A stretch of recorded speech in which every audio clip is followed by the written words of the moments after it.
warahmatullahi wabarakatuh. Selamat pagi, Pehaba Syedara. Pada pagi hari ini, kami kembali menemani Anda dalam Berita Aceh. Bersama saya, Elzira Felicia. Sejumlah berita aktual lainnya telah kami sajikan untuk Anda. Berikut 3 berita utama pada pagi hari ini.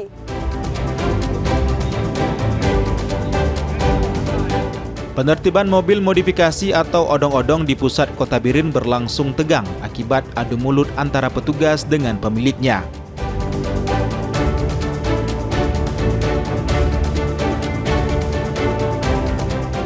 Kenaikan harga sejumlah kebutuhan pokok di Kabupaten Aceh Singkil mendorong pejabat menggelar sidak ke pasar tradisional.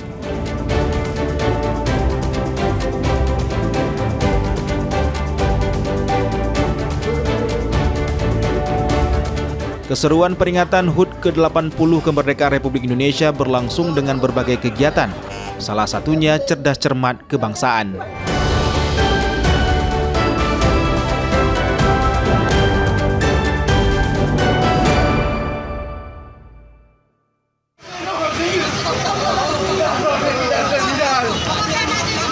Penertiban sejumlah odong-odong di pusat pasar Kabupaten Biren pada Jumat malam pekan lalu sempat tegang. Pemilik odong-odong terlibat adu mulut dengan Kepala Dinas Perhubungan Biren saat petugas menertibkan kendaraan bermotor yang dimodifikasi menjadi odong-odong. Penertiban odong-odong berlangsung di kawasan Jalan Protokol T. Hamzah Bendahara Biren karena dinilai melanggar aturan lalu lintas. Keberadaan di pusat kota dianggap mengganggu kelancaran lalu lintas dan memicu kemacetan. Apalagi mereka memanfaatkan area parkir di sekitar Rumah Sakit Umum Daerah RSUD Dr. Pauziah. Sebelumnya, seluruh odong-odong diminta dipindahkan ke komplek Terminal Akap di Gampung Pulau Ara Gedong Tengoh. Namun pengusaha odong-odong menolak pindah karena lokasi tersebut sepi pengunjung, sehingga menurunkan pendapatan mereka. Dan apabila Hana berjalan di terminal, kita uji coba dulu, nanti baru kita jajak pendapat akan kembali ke tempat semula. Udah, sehingga kami berjalan terminal sekitar 1 atau 2 bulan lebih, kurang lebih benar. Nah, jadi setelah itu kembalilah ke tempat semula. Udah, akhirnya ditetapkan di sini. Ini tiba-tiba udah ada keputusan lagi untuk alur lagi di terminal. Sementara di terminal siapa yang mau naik di sana? Meski demikian, Dishub tetap menertibkan odong-odong demi kelancaran lalu lintas dan keselamatan pengendara. Kita urut ke belakang, itu malah surat Bupati waktu itu Aulia Sofian itu sudah relokasi ke sana, termasuk kita launching. Jadi malam ini cuma meneruskan saja sebenarnya dengan Bupati baru, arahan pimpinan tentunya kami jalankan bahwa kesepakatannya malam ini harus pindah ke lokasi baru di terminal lama. Lantaran sempat diwarnai ketegangan, penertiban ditunda untuk menghindari keributan. Pemkab Biren akan mencari solusi terbaik, usaha warga tetap terjaga tanpa mengabaikan keselamatan dan ketertiban umum. Tim Liputan melaporkan dari Biren.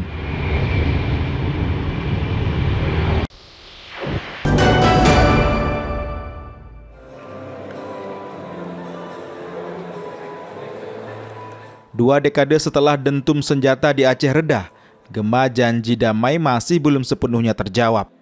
Peringatan 20 tahun MOU Helsinki menjadi panggung harapan, sekaligus pengingat pekerjaan rumah perdamaian yang tersisa. Namun di balik peringatan 20 tahun MOU Helsinki yang dipusatkan di Gedung Balai Mesraya Aceh, Banda Aceh, masih terdapat catatan besar yang belum tuntas 15 Agustus 2025. Momen ini menjadi 2 dekade sejak penandatanganan nota kesepahaman antara Gerakan Aceh Merdeka dan pemerintah Republik Indonesia yang mengakhiri konflik bersenjata selama puluhan tahun. Namun perjalanan damai yang panjang itu masih dibayangi sejumlah kesepakatan yang belum sepenuhnya terlaksana.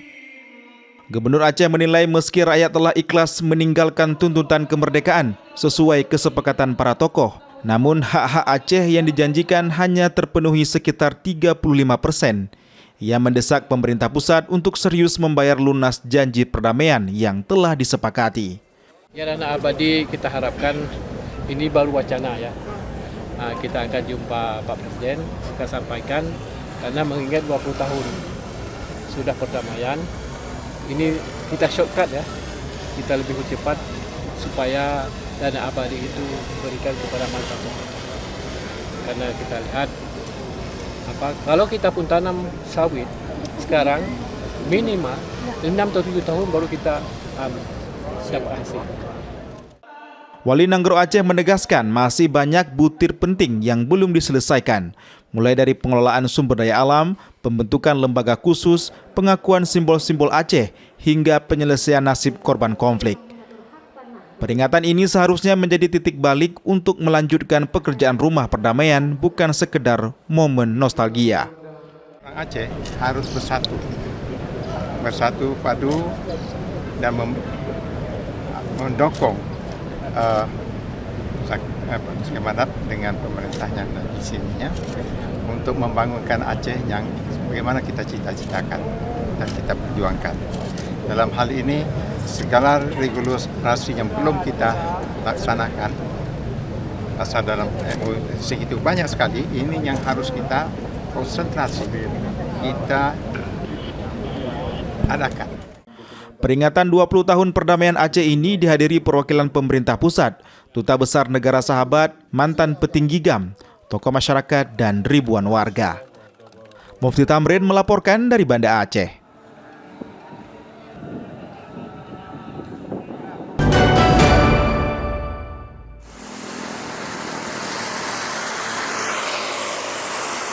Pengawasan orang asing yang masuk ke Kabupaten Aceh Barat Daya diperketat. Keberadaan orang asing diperketat untuk mewaspadai penyalahgunaan izin pendatang luar negeri selama berada di kabupaten dan daerah. Untuk mengawasi orang asing, Pemkab Aceh Barat Daya bersama Kantor Imigrasi Melabuh dan dibantu TNI Polri serta instansi terkait lainnya membentuk tim pengawasan orang asing Timpora. Tim yang diprakarsai oleh Imigrasi kelas 2 non-TPI Melabuh juga melibatkan Kejaksaan dan Badan Intelijen Negara menggelar rapat perdana. Urgensi pembentukan Timpora ini juga untuk mendeteksi dini keberadaan orang asing di suatu wilayah. Timpora fokus pada informasi dan koordinasi serta membedah beberapa kasus untuk menjadi acuan penanganan dan pengawasan orang asing. Di Kabupaten Aceh Barat Daya saat ini 10 orang, 9 diantaranya warga negara Cina dengan izin tinggal terbatas dan 1 orang warga negara Bangladesh. Itu kita menggalak supaya orang asing terkoordinir, ya, dengan masuk ilegal namanya tanpa tahu persis mereka udah naik ke gunung yang saya bilang tadi, masuk kemari walaupun itu pelaksanaan dari Pemda dan yang namanya proyek nasional, strategi nasional harus kita tahu semuanya, jangan pemerintah daerah ini suka-suka nggak boleh begitu, kita harus tahu juga, ya, yang namanya orang asing harus kita cek benar apa enggak. Sementara itu Satpol PP dan WH juga masuk dalam Timpora yang tergabung dalam pengawasan daerah. Mereka meminta keseriusan dan komunikasi intens antara lembaga sehingga bisa bergerak dan bertindak bersama. Dengan terbentuknya tim ini tim sudah lama sebenarnya terbentuk, kemudian keaktifannya nih, kita juga belajar dari peristiwa-peristiwa yang lama, datangnya imigran dulunya dan sebagainya. Nah, ketika ada permasalahan ini, saya pikir tim itu akan muncul kembali untuk sama-sama menyelesaikan permasalahan seperti imigran yang biasanya, namun tim ini harus bekerja terus. Saat ini kantor imigrasi kelas 2 non-TPI Melabuh sangat minim personil dalam pengawasan orang asing. Kantor imigrasi Melabuh mengawasi 7 kabupaten dan 1 kota di wilayah barat selatan Aceh hanya mengandalkan 4 petugas. Mimi Saputra melaporkan dari Aceh Barat Daya.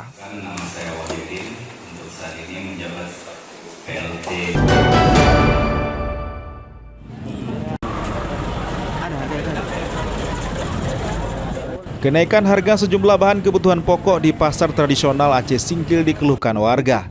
Keluhan ini direspon pejabat daerah setempat dengan menggelar inspeksi mendadak sidak di pusat pasar desa Anjo-Anjo, Kecamatan Gunung Meriah. Dari sidak tersebut didapati sejumlah kebutuhan pokok harganya naik. Kenaikan harga terjadi pada bumbu dapur diantaranya bawang merah yang sebelumnya Rp50.000 per kilogram menjadi Rp55.000 per kilogram. Harga cabai rawit juga naik dari Rp50.000 menjadi Rp35.000 per kilogram.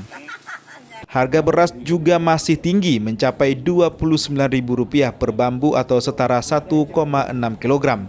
Harganya melebihi batas harga eceran tertinggi head di Aceh Singkil yang hanya Rp16.000 per kilogram. Harga beras kualitas premium saat ini mencapai Rp253.000 per karung ukuran 15 kg. Beras berkualitas medium dan standar harganya juga masih tinggi. Untuk melihat kenaikan-kenaikan sembako, terutama di Badikin Aceh Singkil itu adalah beras, bawang merah, sama cabai merah.